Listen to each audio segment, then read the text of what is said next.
Bienvenidos al programa número 40 de Chicharrón de Prensa. Estamos aquí con la señora Gloria Cano, el señor Julio Arbizu, caserito de Chicharrón, y con el señor... Ambos son abogados. Ambos abogados, especialistas en un tema que vamos a tocar hoy a propósito de la marcha del 5 de abril contra la señora Keiko.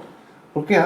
Eso no vamos a entender. Lo que es más importante aquí de todo es entender qué cosa fue el Fujimorismo, por qué existe este movimiento anti-Keiko o anti-Fujimori. Eso es lo más importante de todo. ¿Y qué relación hay, no, con la hija de alguien que... Bueno, vamos a venir ahorita y vemos el programa.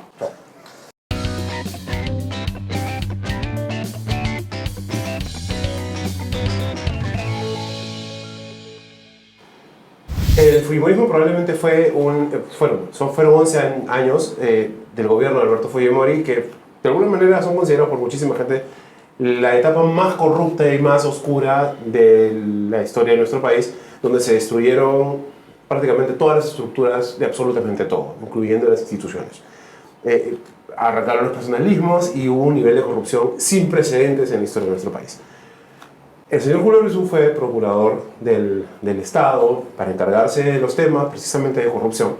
La señora Cano estuvo encargada del tema de derechos humanos y las violaciones de derechos humanos principalmente, por las cuales el señor expresidente de la República, Ampón Alberto Fujimori, está preso en Barbadillo. Yo discrepo, ¿ah? ¿Por qué?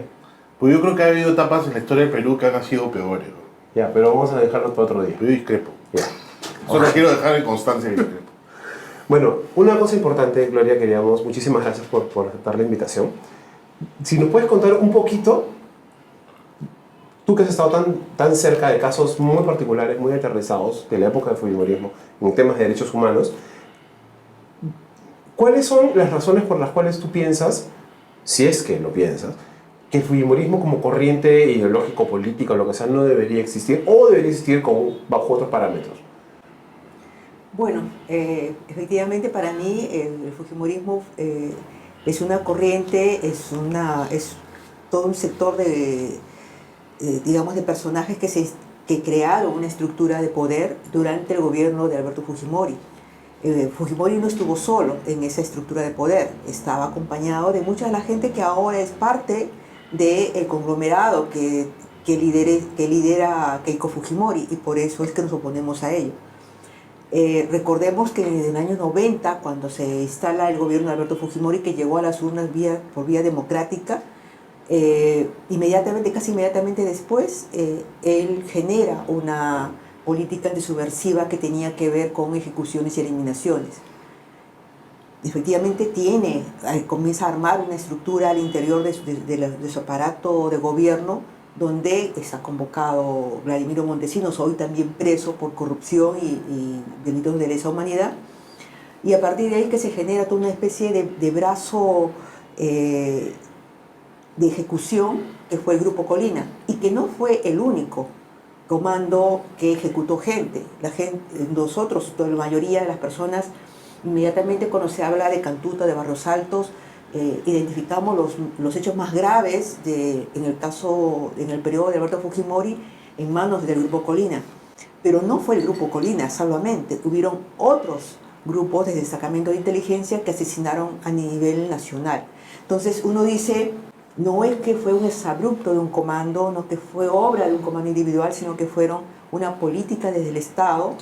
Sistemática, porque actuaron en Lima, actuaron en el norte del país, como fue el Grupo Colina, pero también actuaron en Ayacucho, actuaron en Huánuco, actuaron en Huancayo. ¿Cómo se llaman esos grupos? ¿Hay nombres? ¿Hay algunas denominaciones que se usaban? Bueno, por ejemplo, hay un grupo que trabajó en Ayacucho, que si bien cierto no hubo esa autodenominación como el Grupo Colina se autodenominó, pero sí era un grupo de inteligencia, un destacamento de inteligencia, que asesinaron a la exalcaldesa de Huamanga, Leonor Zamora, asesinaron al periodista Luis Morales, asesinaron a la familia Solier y asesinaron a otro grupo de personas sospechosas de terrorismo.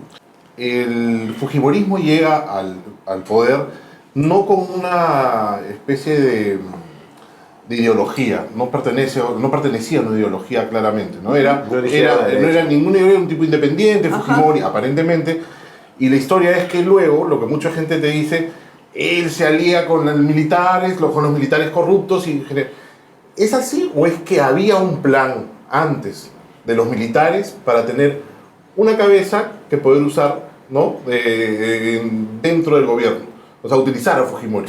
¿Esto viene de antes o es después que que Fujimori sale elegido? Los planes, digamos, estratégicos venían desde antes. O sea, ya había un cambio en la estrategia antisubversiva desde los años 88, 89.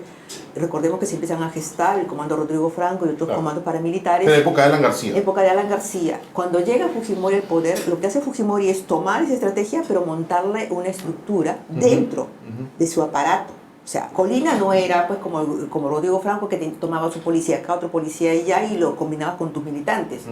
Lo que era el grupo Colina eran agentes de inteligencia con mandos del propio Servicio de Inteligencia del Ejército que daban cuenta a la estructura del Ejército, que tenían toda la infraestructura y planes aprobados desde el interior del Ejército. ¿Hay una acción activa de Fujimori de buscar este plan que ya existía o es que el plan lo copta Fujimori? Ahí lo que se señala en los documentos de inteligencia americana es que Fujimori es electo en julio. En agosto ya hubo una reunión donde le ponen a Fujimori esta estrategia. Es posible que haya habido unas conversaciones anteriormente. Pero seguramente que deben haber habido unas conversaciones cuando Montesinos, es que comienza esta alianza con Montesinos y comienza a generarse ahí esa estrategia ya de la creación de estos destacamentos de inteligencia. Ahí donde convocan a Martín Rivas y convocan a otra serie de personas supuestamente especialistas en terrorismo, cómo generar estos especies de núcleos de ejecución. Se aprueban planes operativos y se utilizan manuales de inteligencia que hablan de las operaciones quirúrgicas para ejecutar a sospechosos de terrorismo. Imagínense, lo que quiere decir esto es que no ocurre el chongo esto a partir del 5 de abril. Aparentemente, si es que esto es cierto, si este comunicado del Servicio de Inteligencia es cierto, de Estados Unidos, esto era un plan anterior. Los planes venían a partir de agosto, es que se habla de esta reunión y esta aprobación. Las acciones del destacamento Colina no fueron, fueron planificadas desde antes. Si bien es cierto, la primera acción que se conoce fue en noviembre del 91, que fue Barrios Altos, ya en enero del 92 fue la segunda acción, que es Caraqueño. La tercera acción ocurre en marzo, la cuarta acción ocurre en mayo, en junio, en julio. Son acciones que a veces no se conoce porque digamos que a la que la prensa la toma mayor atención ha sido Barrios Altos y La Cantuta. Pero hubieron otras. Julio, ¿ninguna de estas han sido utilizadas para el juicio de Fujimori? No, varias de ellas. No, las que no se conocen, digamos. Bueno, no, es cierto, ¿no? El proceso contra Fujimori se circunscribe a básicamente los temas de Barrios Altos y La Cantuta, pero hay un conocimiento de lo que dice Gloria, no solamente en relación a algunas ejecuciones extrajudiciales que ahora conocemos y algunas de las cuales están siendo, digamos, procesadas, sino, por ejemplo, en Muerte en el Pentagonito, tú lo sabes, Gloria, hay un relato más o menos, digamos, bastante fácil de digerir, que da cuenta de que varios de los miembros de Colina, por ejemplo, ya habían sido miembros de otros destacamentos previamente.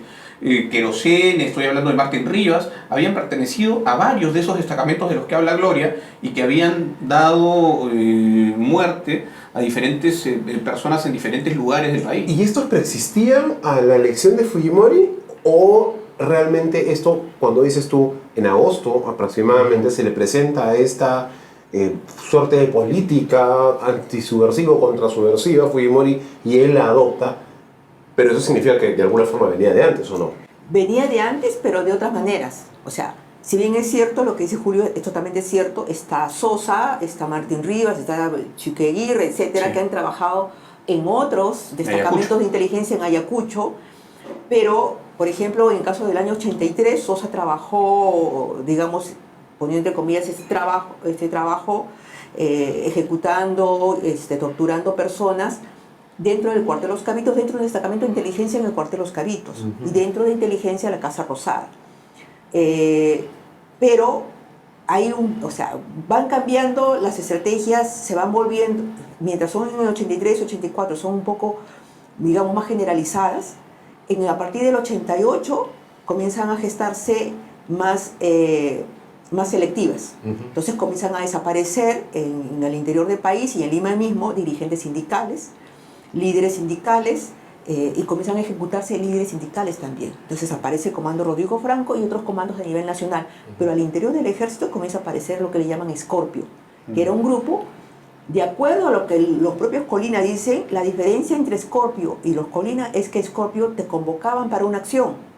Vienes mañana a las 7 de la noche, estás acá. Como freelance, así. Claro, entonces te llamaban, te iban y hacían algo inopinadamente, y regresaban, o sea, los convocaban, tú estás en Huánuco, tú estás en Pingo María, tú estás en Ayacucho, se vienen mañana a las 7 de la noche, entonces ahí le entregaban el plan, que era secuestrar a esto, y eso es lo que hacían en Escorpio. Pero cuando ya llega Fujimori, ya se crea la estructura de Colina. O sea, se vuelve sistemático. Le dan Es local, una maquinita. le dan un local, Claro. le dan un centro de entrenamiento que fue la playa La Tiza, le dan los autos asignados al Desto Colina, le dan las armas asignadas al Desto Colina, dice, así de esos documentos, y le dan un plan operativo.